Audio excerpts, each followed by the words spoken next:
বাসি যায়।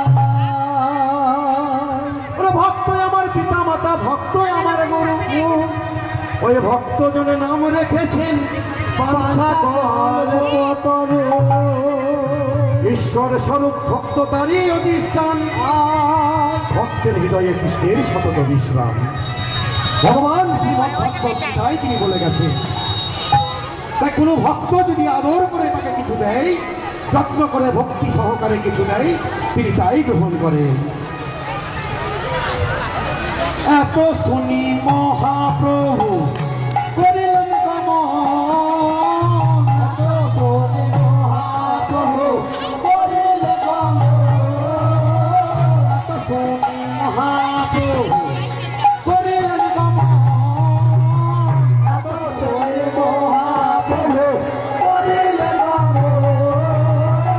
ও মন্দিরে প্রভু দিলেন দর্শন, হরে হরে বল।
অধিকারী জনে আসন পাতিল, সেবায় অধিকারী জনে আসন পাতিল, সেবায় অধিকারী জনে আসন পাতিল, সেবায় অধিকারী জনে আসন পাতিল।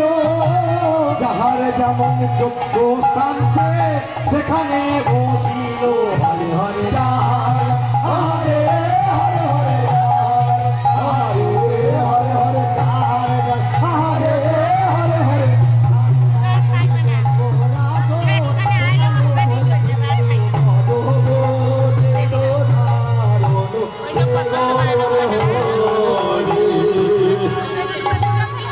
মধ্যাহ্ন ভোগ কতজনকে দিতে হবে গো? শ্রী গৌর হরি মহাপ্রভু আমাদের বলে গেছে, মধ্যাহ্ন ভোগ নির্দিষ্ট করে বলা নেই কতজনকে দিতে হবে। তবে সপ্ত পার্ষদ মহাপ্রভু, 64 মহন্ত,